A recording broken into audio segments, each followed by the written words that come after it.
Bonjour à tous et bonjour à toutes. Je suis ravi de vous retrouver dans cette interview avec Fabien. Je m'appelle David Valsi-Machinant, initiateur d'inspiration au Carrefour de la Réussite. Et on va partager plein de choses avec vous dans cette interview. Bonjour Fabien, Bonjour David, ravi de participer à cette interview à tes côtés. merci. Est-ce que tu peux te présenter aux personnes qui ne te connaissent pas et qui vont te découvrir au travers de cette interview? Alors, ben oui, tout d'abord, bonjour à vous toutes et tous. Je suis Fabien Mongeau, donc mon rôle principal, c'est je suis praticien en coaching de vie. J'accompagne des personnes hypersensibles, donc voilà, je me suis spécialisé dans ce type de personnes, de comportements atypiques qui sont bien souvent différents, incompris et qui n'ont pas la chance de savoir comment ils fonctionnent, entre autres. Ou pas encore. Et du coup, voilà, c'est vraiment d'accompagner ces personnes-là, que ce soit dans leur vie personnelle ou professionnelle. Ok. Et qu'est-ce Et qu'une je, personne... Oui, dis-moi. et je suis aussi, comme toi, infopreneur et je travaille aussi dans le web marketing parce que je travaille exclusivement sur Internet. Et c'est un peu comme ça qu'on s'est connus. Tout à fait, oui. Et qu'est-ce qu'une personne hypersensible? Qu'est-ce que tu qualifies de personne hypersensible? Alors pour moi, l'hypersensibilité, j'ai choisi ce mot-là parce qu'il y a plein d'autres appellations, plein d'étiquettes, bien souvent que je ne supporte pas. Peu importe. Je veux pas enfermer la personne dans quelque chose. L'hypersensibilité, c'est vraiment quelque chose de concret qui se passe dans le corps, qui se passe au niveau des sens, des cinq sens, où il y a ces cinq sens qui sont vraiment hyper stimulés, qui sont très très développés. Et c'est aussi un mode de fonctionnement au niveau cérébral qui est différent de la plupart des gens.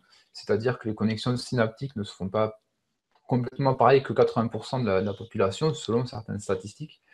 Et avec des pensées donc arborescentes, une grande créativité, voilà, souvent c'est des personnes qui se disent je pense trop, je suis souvent dans la tête ou dans les émotions, c'est des personnes très émotives, avec une hypersensibilité émotive, et c'est aussi des personnes qui ont une grande hyperstimulation, c'est-à-dire que justement ces cinq sens qui sont hyper développés peuvent provoquer une hyperstimulation qui vient rapidement amener de l'angoisse et du stress. Alors, dans le corps, et en plus des pensées qui vont vite et dans tous les sens. Donc voilà, c'est un mode de fonctionnement vraiment atypique qui représente 20% de la population. Et ça, on a constaté que c'était chez tous les mammifères, en fait. Ah, Ok, donc il y a des dauphins qui sont hypersensibles. oui, oui, il y a des dauphins hypersensibles, il y a des chats hypersensibles. Et moi, je vois la chatte de mes parents. Autant il y a des chats qui sont plus, comment dire, bagarreurs, qui vont dehors chasser et tout ça. Elle est vraiment introvertie, elle reste dedans. Et on sent qu'elle est beaucoup plus réceptive à plein de choses. Et comment on peut gérer ces émotions, ces sentiments quand on est hypersensible? Ce sont des outils d'ailleurs que tout le monde peut utiliser, mais ici on va s'adresser principalement aux entrepreneurs hypersensibles. Donc voilà, est-ce que tu peux nous donner des outils et des astuces par rapport à la gestion d'émotions? Alors, tout d'abord, ce que je dis souvent aux personnes que j'accompagne et dans mes vidéos et tout ça, c'est accueillir l'émotion. C'est la base numéro un, c'est-à-dire ne pas chercher à la repousser, à la rejeter, à la refouler, que ce soit, on va dire, psychologiquement, ou que ce soit aussi au niveau de quand on va trop se nourrir, on mange beaucoup, pour cacher quelque chose, pour calmer ce qu'on ressent dans le corps. On va picoler, on va boire de l'alcool, on va se droguer parfois. Et on voit beaucoup d'entrepreneurs, il y en a, oui, j'en ai connu, j'ai eu des patrons qui fait de la cocaïne, qui picolaient. Et ça, c'est bien, sauf que ça réduit l'énergie, la performance, et au bout d'un moment, le corps, il lâche, quoi. Et chez une personne hypersensible, souvent, il y a cette fuite, parce que l'émotion est tellement décuplée, exagérée quelque part pour les autres, que c'est encore plus difficile, finalement, même si on la refoule, c'est difficile de ne pas la laisser transparaître, elle sort quand même. Donc, c'est d'accueillir ça, de dire, ok, je suis en train de vivre ça dans mon corps, je suis en train de, c'est là, c'est présent, je, ça sert à rien que je le fuis, ça reviendra, quoi. Ça, c'est en un. En deuxième, je dirais ensuite, une fois que c'est accueilli, qu'on a accepté que ce soit là, c'est de regarder la situation telle qu'elle est et pas plus, dans le sens où ça sert à rien d'exagérer, comme toi tout à l'heure avec ton ordinateur qui marchait pas, ou ben voilà, Internet ne marche pas, Internet ne marche pas. Est-ce que je peux appeler le fournisseur d'accès et lui taper dessus pour qu'il me refasse marcher le truc dessus? Non, probablement pas. Donc c'est juste accepter que la situation soit telle qu'elle est et pas plus. Puis après, je dirais en troisième point, ben, c'est de mettre une musique ou sortir dehors, faire quelque chose qui nous met en énergie, se redresser, voilà, exprimer. On peut aussi exprimer cette émotion par les mots, si on sait le faire. Écrire, cristalliser les pensées qui... Voilà. Il faut savoir que les émotions, elles viennent suite à une pensée. Il y a d'abord la pensée, après il y a l'émotion. Donc, Donc par pour les exemple, personnes hypersensibles, c'est vraiment ça, accepter, accueillir et accepter qu'on soit encore plus émotif que les autres, ça c'est indéniable.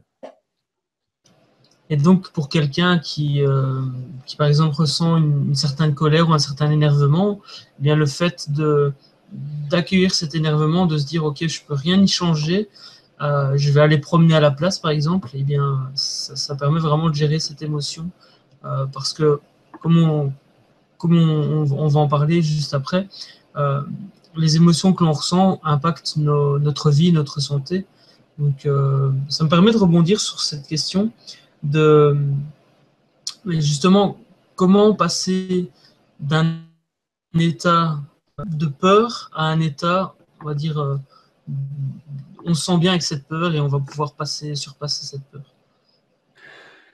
Déjà, la peur, c'est comme... ben, c'est une forme d'émotion, je dirais. Et il faut savoir que la peur, elle est là pour nous donner un signal. Ou c'est un signal de protection. À la base, c'est ça. La peur, elle est là pour générer un stress qui va nous donner l'énergie à notre corps face à un prédateur, par exemple. Ou quelque chose. Le prédateur, ça peut être un animal ou autre chose. À l'époque préhistorique, c'était plutôt des animaux. Aujourd'hui, on n'est plus dans ce cas-là et c'est pour ça que le stress, on ne sait plus l'évacuer. Mais ça en fonctionne toujours pareil. Donc en premier, on va chercher à fuir. Si on ne peut plus fuir, ben on est face au prédateur, donc il faut se battre, il faut lutter. Et si on n'est pas assez fort pour lutter, il faut passer en mode soumission. Et dans notre société actuelle, et encore plus quand on est entrepreneur et surmené, la soumission, c'est le burn-out et la dépression. C'est quand vraiment on ne peut plus rien faire. Lutter, est-ce que c'est la solution? Non. Quand on lutte, on n'accueille pas. Donc le fait, la fuite, c'est pas une solution non plus. Et je reviens aux émotions maintenant, c'est parce que c'est vraiment la démarche qu'il y a à faire. Plutôt que de fuir, je l'accueille, elle est là, c'est trop tard. Donc plutôt, une fois vu que c'est trop tard, la deuxième étape étant la lutte, ben, je ne vais pas chercher à lutter contre cette émotion en buvant de l'alcool ou en me droguant ou en mangeant trop. Au contraire, là aussi, je ne dois pas lutter, je dois l'accueillir comme une amie. Elle est là pour nous indiquer un chemin. Moi, j'appelle ça des GPS même. J'ai fait une vidéo sur voilà, comment transformer ses émotions en GPS. Parce que c'est vraiment ça, elle est là pour nous indiquer qu'on est sur notre bon chemin ou qu'on n'est plus sur le bon chemin. Donc c'est juste à écouter, prendre un temps pour soi et dire je l'accueille. Parce que si je ne commence pas par l'accueillir que je fuis, et si une fois qu'elle est là en plus, j'essaie de me battre contre, de la refouler, et bien troisième étape, on en arrive au burn-out et à la dépression. Et c'est ce qui se passe souvent dans notre société actuelle. Parce qu'on fonctionne sur un vieux cerveau archaïque, alors que dans notre société, on n'a plus du tout le même fonctionnement sociétal et personnel aussi dans le monde. Génial. Est-ce que On va passer au niveau de l'entrepreneuriat sur Internet, puisque c'est aussi un domaine. Tu es entrepreneur sur Internet, donc Ouais. on peut appeler ça infopreneur aussi. Il y a différentes nominations. Est-ce que tu as, toi, en tant qu'hypersensible, euh, des astuces, des conseils à partager aux personnes qui désirent entreprendre, se créer un second revenu sur Internet et qui sont hypersensibles? Alors oui, moi le problème que j'ai rencontré en tant que personne hypersensible sur Internet, c'est ce qu'on nous apprend au niveau marketing et la manière dont on nous l'enseigne. Alors j'aime bien dire que c'est comme tout outil avec un couteau, on peut couper des légumes et se faire un super bon repas cru et avoir plein d'énergie, vivant, un repas vivant, ou alors avec un couteau, on peut tuer un animal ou on peut tuer un être humain. C'est le même couteau. Le marketing, c'est pareil. On peut être humaniste, on peut être dans ses valeurs. Les hypersensibles, on a souvent des valeurs d'amour, de bienveillance, de partage, de don, de compassion et souvent de respect. Et bien souvent, ce marketing qu'on nous enseigne, c'est agressif. on insiste, on est lourd. Alors bien sûr, il y a des techniques qui peuvent être utilisées pour relancer les gens, les prospects, mais est-ce qu'on est obligé d'être lourd? Est-ce qu'on ne peut pas passer par quelque chose de plus authentique, de plus dans le don, avant de chercher à recevoir? Moi, je pense que si, c'est ce que je suis en train d'expérimenter justement avec tout ce que je suis en train de mettre en place. Donc, je m'adresse aux personnes hypersensibles toujours, sur mon blog hypersensible.com. Et je travaille principalement sur YouTube avec des vidéos et sur Facebook. Sur YouTube, je mets mes vidéos, donc il y a des gens qui viennent, qui s'inscrivent dans ma liste. Et mon blog, en fait, il sert juste de vitrine parce que je l'ai pas travaillé pour référencer sur Google. Et sur Facebook, je crée d'une part une communauté parce que c'est vraiment ça que j'ai envie d'être là avec eux, de donner, j'ai envie d'être présent, de les inspirer, d'être inspirant, parce que j'ai vraiment des choses à partager. Et en même temps, je crée aussi ma notoriété.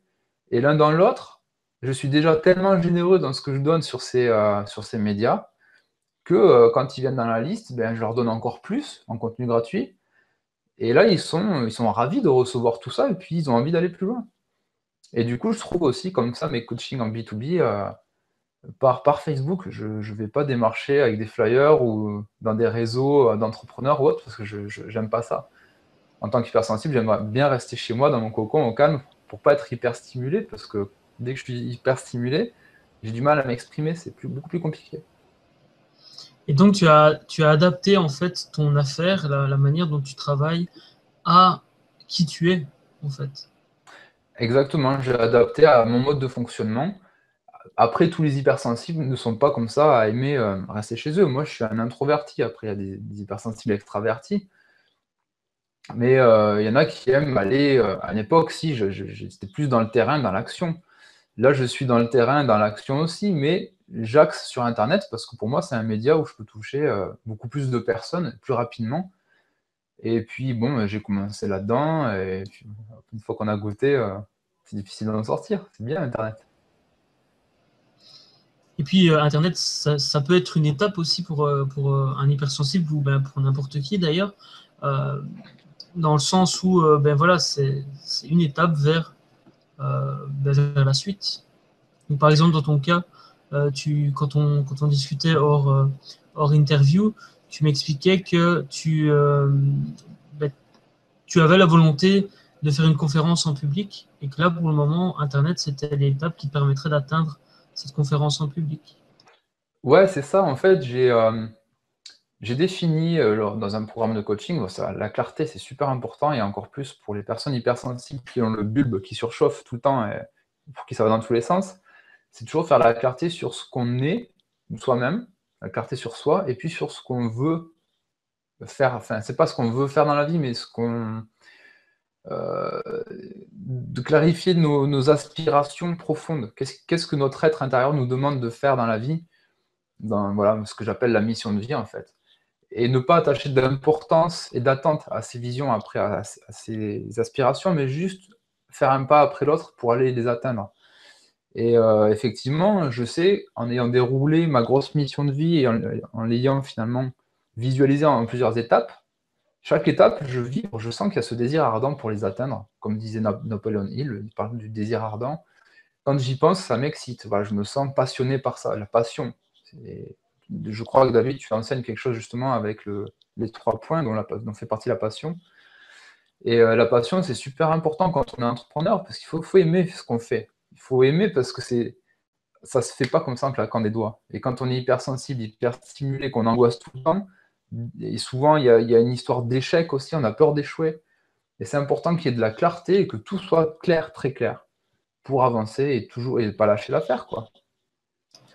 Donc je dirais ouais, la clarté et s'écouter toujours, accueillir ce qui se passe au présent. Donc il y a d'un côté la clarté sur son projet. Donc on peut utiliser notamment, comme je le partage, le concept Hérisson avec 3 concepts, 3 questions simples. C'est qu'est-ce qui vous passionne, quels sont vos talents et qu'est-ce qui peut vous rapporter de l'argent. Voilà pour le résumé. Si vous voulez en savoir plus, vous pouvez aller découvrir les autres vidéos. Et donc d'un côté, il y a ça, et de l'autre côté, il y a le marketing humaniste, comme tu l'appelles. J'aime beaucoup d'ailleurs cette nomination, cette dénomination, c'est-à-dire de faire du marketing, mais d'être authentique et de partager, et d'être qui on est finalement. Donc, si je peux résumer, c'est ce que tu fais. Ouais, c'est ça, c'est l'authenticité, c'est quelque chose que j'ai débloqué dans ma vie il n'y a pas très longtemps en lançant ce projet justement, notamment sur YouTube et Facebook. Et là, je me suis dit, mais j'en ai marre d'avoir peur du regard des autres. Tout à l'heure, on parlait des peurs, c'est ça. On a peur du regard des autres, on a peur de ne pas être aimé, du coup, on a peur de ne pas plaire. Et on se met à faire des trucs où on va se disperser pour plaire à tout le monde. Mais à force de vouloir plaire à tout le monde, on finit par plaire à personne. Et être authentique, c'est être vraiment pleinement soi-même, être là avec ce qu'on est. Et arrêter de faire semblant ou d'avoir peur de manquer d'argent, d'avoir peur de manquer de ceci, de cela. Quand on a peur de manquer, les prospects, les clients, ils le sentent. C'est comme les chiens quand ils ont peur ils sentent notre peur, tout simplement. On a peur du chien, il le sent. Ben, un prospect, il sent la peur du manque. Voilà. Il sent quand on a quelque chose à lui vendre. Par contre, si on donne avec le cœur, avec humanisme, parce qu'on est vraiment intéressé à eux, on ne fait pas semblant. Sur ma page Facebook, tous les jours, j'y suis, je discute avec eux, je leur pose des questions, ils répondent, et j'essaie de leur faire développer les questions. Je fais vraiment c'est limite déjà du coaching. C'est du coaching par Facebook. Le concept est peut-être novateur, j'en sais rien, mais ça marche. Et il y a plein de gens à qui ça aide vraiment. Et une fois que je leur propose des conférences en ligne, ou pour l'instant je ne l'ai pas encore fait, mais je sais que on en reparlera, ça va super bien marcher. Ou effectivement une conférence en présentiel, parce que dans mon projet de vie, il y a ça. Pour l'instant, je sais que Facebook, c'est l'étape pour développer ma notoriété, pour développer quelque part un public, et puis aussi pour donner déjà. Et là, il y en a plein qui m'ont dit, bon, on t'attend. Mais je t'héberge même chez moi, alors que ça fait même pas encore 2 mois, quoi. En 2 mois, vous imaginez tout ce qu'on peut faire, quoi. Mais il faut être authentique sur Facebook aussi, hein, et il faut faire les choses avec simplicité, aussi professionnalisme. Il faut aussi du divertissement. Il y a plein de petits trucs comme ça à mettre en place. Après, bon, voilà, moi, c'est ma manière de fonctionner et c'est comme ça que je me sens à l'aise avec ce que je fais. Alors la simplicité, ça paraît être une clé importante. Pourtant, il y a beaucoup de personnes, et j'en fais partie, qui ont cette volonté de perfection et qui ralentit fortement. Donc, est-ce que tu as l'une ou l'autre astuce par rapport au perfectionnisme? Alors, ouais, je vais en parler rapidement, mais je pense qu'on en parlera plus profondément dans la conférence qui va suivre à cette interview. Le perfectionnisme, c'est pareil, c'est une peur à la base. C'est la peur de ne pas être à la hauteur.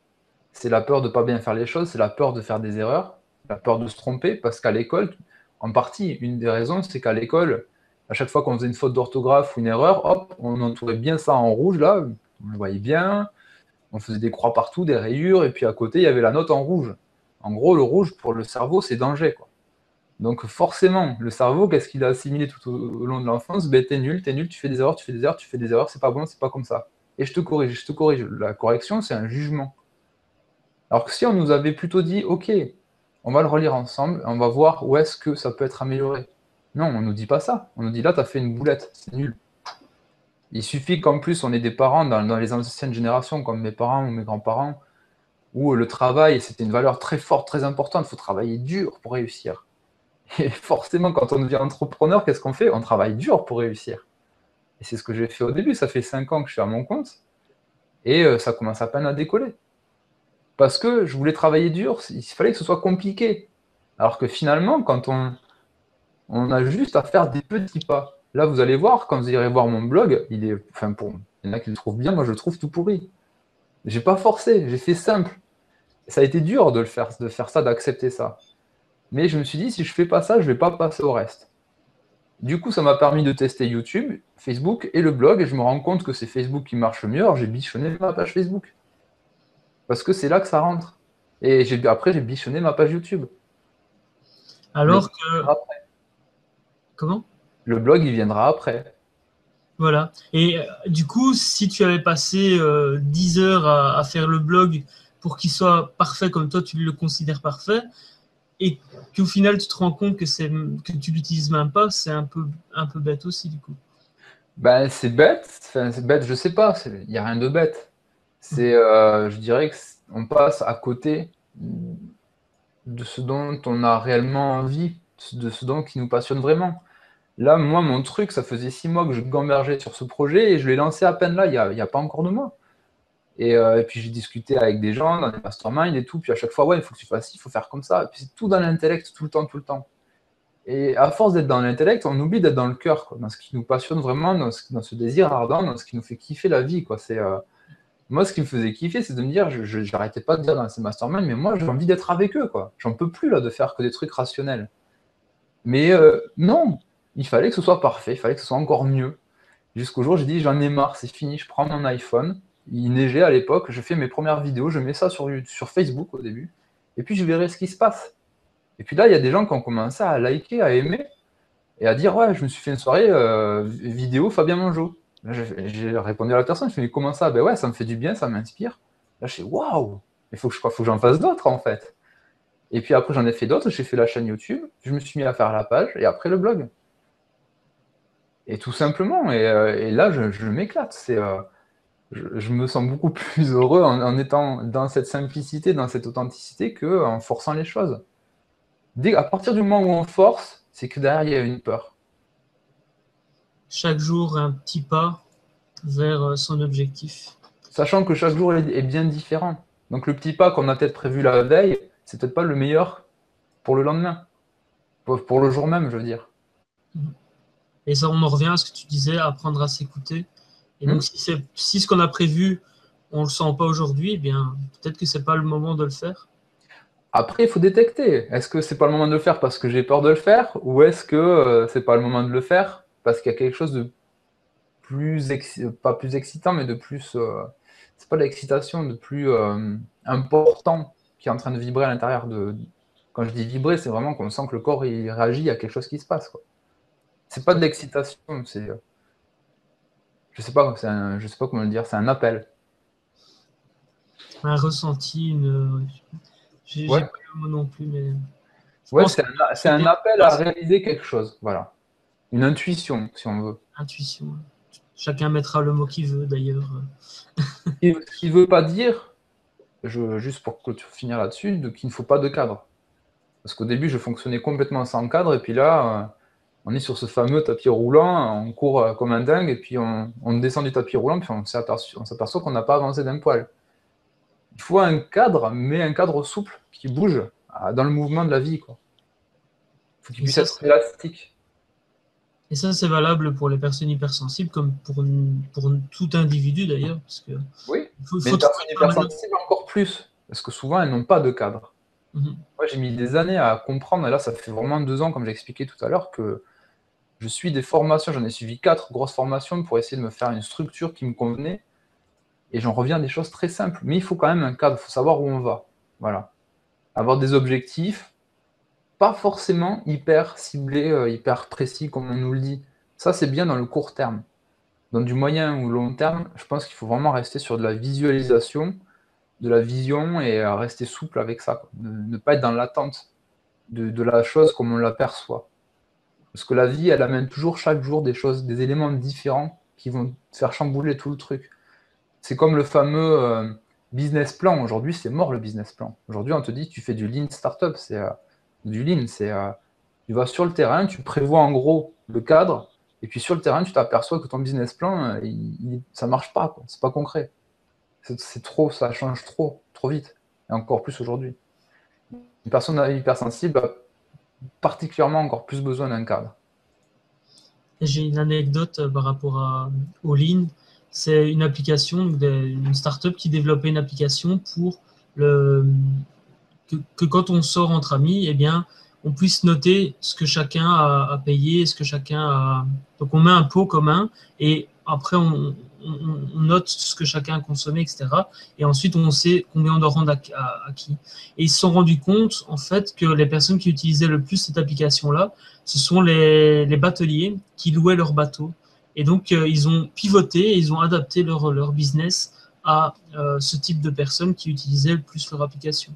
Donc ça, c'est s'ils n'avaient pas écouté, s'ils avaient défini un cadre bien fixe et qu'ils s'y étaient tenus, eh bien, ils seraient passés à côté d'une opportunité et peut-être que la startup n'aurait jamais démarré. C'est ça. Et une personne hypersensible, elle a l'avantage d'être très intuitive, très empathique aussi. Donc, quand on travaille, alors souvent ce sont des métiers plus, il y a des personnes hypersensibles qui sont entrepreneuses, comme une amie à moi, à qui ça va, elle est dirigeante, quoi. Mais sur le terrain, avec eux, comme on dit tout à l'heure, c'est une leader inspirante, mais elle est sur le terrain, elle travaille avec les gens. Et elle aime être avec eux. Vous voyez, c'est la même chose que moi, sauf qu'elle, elle fait ça en open space, avec voilà, ses gars, comme elle dit. Mais il y a cette empathie, cette connexion aux autres. Et quand on est un entrepreneur indépendant comme moi, c'est pareil. Ce que tu dis, c'est juste, c'est qu'on fasse du marketing ou pas, mais bon, en général, on en fait pour communiquer. C'est intéressant vraiment d'abord. Alors, moi, on m'a souvent dit l'inverse. On m'a dit d'abord, tu t'intéresses aux autres, après à toi. Et ça, pour moi, c'est une aberration. Si tu ne te connais pas toi-même, si tu ne sais pas ce que toi tu veux, tu vas pas transpirer cette authenticité. Du coup, ça ne marche pas bien. Une fois que toi, tu sais ce que tu veux, que tu es à ta place avec les gens avec qui tu as envie de travailler, tu t'intéresses à eux. C'est ce que je fais. Je fais des sondages. Quand on s'inscrit sur ma liste, il y a des sondages, il y a un sondage. Là, je suis arrivé aujourd'hui à une centaine de personnes. Je vais pouvoir regarder le sondage et voir ce dont ils ont vraiment besoin et leur proposer des produits derrière, adaptés. Mais je ne vais pas les violer pour qu'ils achètent mes produits. Je vais aller avec douceur. Je vais faire des conférences en ligne, je pense plus. Et comme tu fais là, tu vois, par exemple, c'est une approche que j'apprécie beaucoup. C'est ce que j'appelle le marketing humaniste parce qu'il y a un échange humain. Il n'y a pas de faux là. Moi, j'aime bien dire, on se met à poil avec ce qu'on est, quoi. On se dévoile, tout à fait. Tout à fait. Eh bien, on va clôturer. Est-ce que tu as une action à proposer aux personnes qui nous regardent et qui pourraient mettre directement en place après l'interview? Alors, par rapport aux entrepreneurs qui sentent que, au travers de mon discours, qui se sentent hypersensibles ou qui correspondent du moins à ce mode de fonctionnement atypique, je dirais développer votre intelligence de vous-même. Vraiment, aller chercher au fond de vous qui vous êtes, pas le qui, pas forcément l'ego ou la personne que vous croyez être, mais ce que vous dit votre cœur, en fait. Je sais que ça vous parle si vous êtes encore là maintenant. Qu'est-ce que vous dit votre cœur? Et puis surtout, du mieux que vous puissiez, c'est de l'écouter et d'agir, de faire un petit pas à chaque fois qu'il vous dit quelque chose, quoi. Écoutez votre corps, écoutez votre cœur, écoutez vos émotions, elles sont là pour vous guider. Et l'action concrète que je dirais à faire, c'est prenez une feuille blanche, un stylo et vous notez voilà, ces choses-là. Vous notez les choses dont vous rêvez de faire ou que vous aimeriez améliorer dans votre business si vous êtes déjà entrepreneur. Et aussi les choses qui vous limitent. Et les choses qui vous limitent, donc que vous ne voulez plus, posez-vous la question, si je les enlève, qu'est-ce que je mets à la place? Voilà, je vais faire simple. Notez vos rêves, notez vos aspirations, tout ça. Notez vos peurs, vos croyances limitantes, tout ce qui vous limite, qui vous empêche d'atteindre ces rêves. Et mettez l'inverse à la place de ce que vous ne voulez pas. Si je veux plus être perfectionniste, qu'est-ce que je veux à la place? Il ne faut surtout pas répondre. Je ne veux plus être perfectionniste parce qu'on reste dans la négation, mais je souhaite plus de simplicité dans mes démarches, par exemple.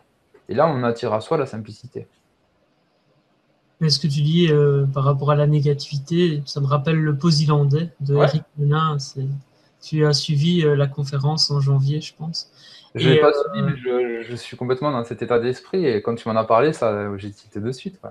Et c'est pas faire ça. Après, c'est bien, mais il faut pas non plus se servir de ça comme une excuse pour encore fuir ses émotions et ce qui traîne derrière.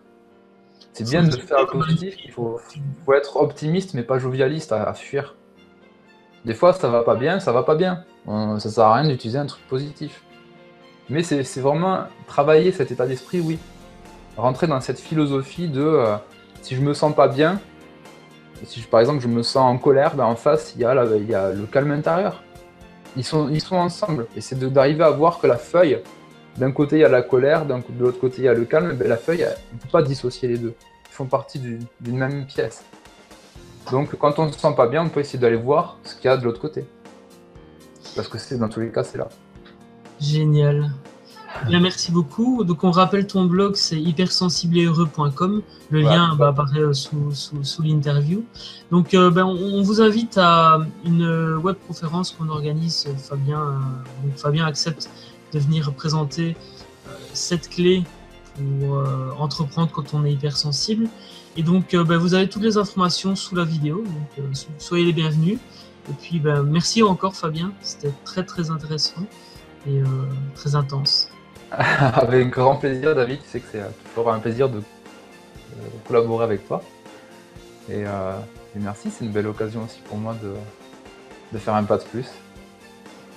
Merci à toi. À très bientôt. Continuons à co-créer de la valeur pour changer le monde à notre échelle. Au revoir.